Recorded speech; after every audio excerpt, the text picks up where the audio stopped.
She is switching off the light. अब चालू करो, स्विचिंग ऑन द लाइट। ठीक है, चलो ठीक है। Who is coming and what is she doing?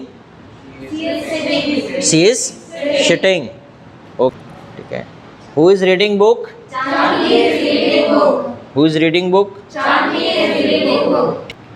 And who is writing? Who is writing?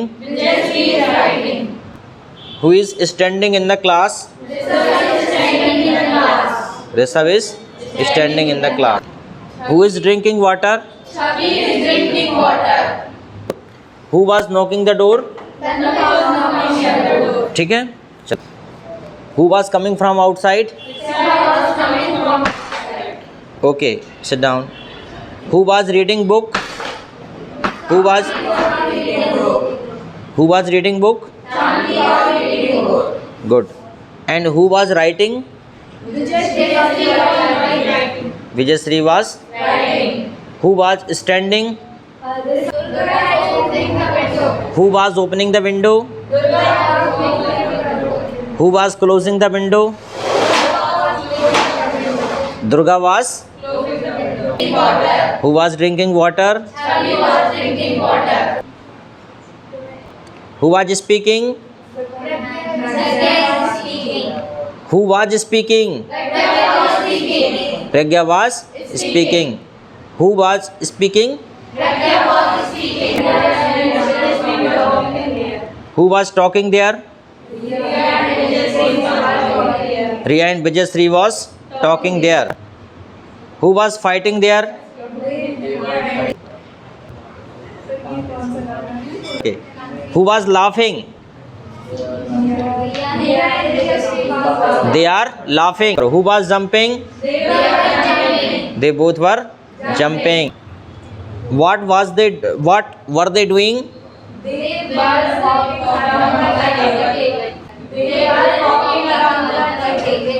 They were walking around the table. ये ऐसे टेबल के चक्कर मार रहे हैं जैसे 7 फेरे ले रहे हो, है ना? ऐसे कोई चक्कर। देखो, जाते हैं तो फ्यूचर टेंस में जो आप एक्टिविटी कर रहे हो वो सब के सब किस में होगी? फ्यूचर में होगी, है ना? देखिए, अब जैसे मान लीजिए हमने आपको इतने सारे टेंस बता दिए, अब हम आपको बता रहे हैं फ्यूचर कंटिन्यूस टेंस। ठीक है, फ्यूचर कंटिन्यूस में क्या होगा? जो भी हो रहा है, जो भविष्य में हो रहा है। मान लीजिए जैसे अगर मैं आपसे पूछूं कि हु इज़ वेटिंग, पूछूं कि who will be waiting for you, आपका कौन इंतज़ार कर रहा होगा? तो क्या बोलोगे? My parents will be waiting for me. ठीक है, अब जैसे आप यहाँ नहीं हो लेकिन भोपाल में नरेंद्र मोदी हैं और उनकी कोई सभा है, आयोजन है, तो वो भाषण दे रहे होंगे, तो मैं पूछूं आपसे who will be giving speech in Bhopal? Okay, in Bhopal. ठीक है, who will be cooking food at home? Of course. Who will be operating mobile at home? My brother will be operating mobile at home. ठीक है, अच्छा भविष्य की और बात है, जैसे कि आपने कहा कि सर अभी तो मैं इस क्लास में हूँ लेकिन आप में से कोई डॉक्टर बनना चाहता था, आप कहेंगे सर 5 साल बाद मैं लोगों का इलाज कर रहा होऊंगा, होगा कि नहीं? तो क्या बोलोगे?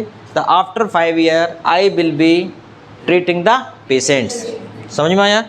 जैसे कि मान लीजिए कोई किसी का टारगेट है कि उसे टीचर बनना है, तो वो ये कहेगा कि सर आने वाले 10 वर्षों में मैं एक ऐसी ही कक्षा में मैं भी पढ़ा रहा होऊंगा। यही समझ में आ गया फ्यूचर? तो क्या हो जाएगा? I will be teaching in a same class after 10 years. मतलब यह है कि भविष्य में जो चीज़ होने वाली है, जो काम होने वाला है, that is the future tense. और अगर वो कंटिन्यूस में कर रहा है तो कोई दिक्कत नहीं है। चलो अब आपको अपना अपना टॉपिक बोलना है 1 बाय 1। ठीक है, बस इनफ।